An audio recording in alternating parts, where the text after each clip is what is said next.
today's video, I wanted to show you some art supplies that I just recently purchased this past week that have arrived and I think are pretty cool. I went online to Jerry's to pick up some supplies that I needed for 2 future projects, and along the way I found some stuff that I needed and a couple of things that were actually kind of cute or interesting that I wanted to give a try. Thank you for being here. I've been gone for a couple weeks because I was super sick and then I fell behind on all my work, so I haven't had time to post regular videos. Hopefully we'll get back into it soon, but in the meantime, thank you for being here and for sticking around, and I hope you enjoy this video. First off, I purchased some gesso. I've never purchased before. Could you imagine? Every single surface that I've ever purchased before, it has already been gessoed.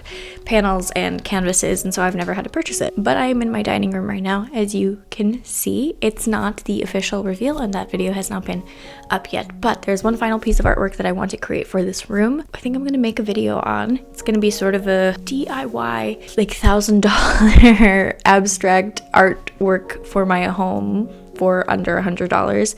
Let me know if you're interested in that video because I'm gonna make it. I have a frame and I have some sort of natural cloth. I don't know if it's cotton. I think it's cotton. It could be linen, like a really thick linen, but I need to gesso that so that I can paint over it. And so I purchased some gesso. Secondly, this is also a very practical purchase. It is some fixative for pencil. I've been doing a lot of pencil sketches and have Patreon rewards to dish out, and I haven't had fixative on hand for like over a year, over 2 years. Been lazy and haven't gone out to buy any, so I'm excited to finally have picked some up. This is the Sennelier fixative. I've never used it before. Jerry's was out of any of the regular fixatives that I usually use, like Winsor & Newton or Grumbacher, but it's Sennelier, so I'm excited for it. I don't think it's gonna be bad. Come here. Okay. Crazy cat lady.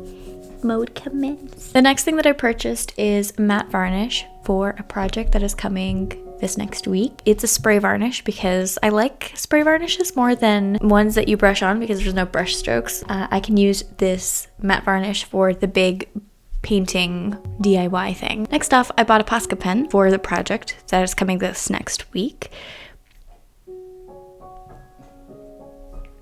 Good stuff. I purchased this in case I needed it for highlights, and I am excited to try it out in a piece. I've used Posca pens before, but for much more like graphic design work, not so much fine art. Next thing that I purchased is this palette. I just needed an extra paint palette. I have specific palettes for specific media that I use, and I didn't want to have to like scrub away all the paint off of a palette so that I could use another type of paint in the palette. So I got a new one. I liked the big wells and the little spaces for paint.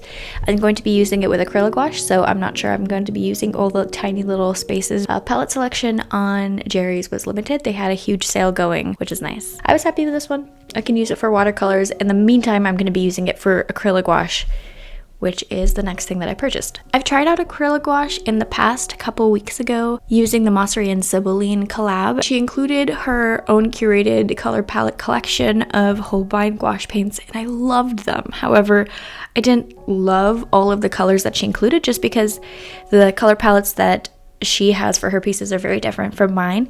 So I went online and I purchased some tubes of gouache. They were around $5.15 each. I'm not sure if that's a good or a bad price. It was supposed to be a super discount on Jerry's, but I was very excited about them. The craziest color that I purchased is Opera. It looked a lot less neon and a little bit more bright pink, if that makes any sense online, but I'm excited to try it out. The colors that I purchased in this order were supposed to complement the ones that came in her kit because while I liked some of them, I felt that there were some blues missing and a warm greens, and there wasn't an orange. So I purchased Opera, light magenta, orange, pale lavender, which I'm very excited for, smalt blue, Prussian blue, burnt umber, Chinese white, misty green, and green. So I'm excited to use these. They are also going to be used for this project coming next week.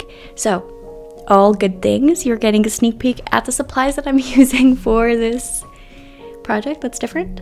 Wish me luck on creating it, and subscribe and turn on notifications if you'd like to see it when it comes out on my channel. The very last thing that I purchased that I was very excited for is the Aqua Mini paint palette by Sennelier.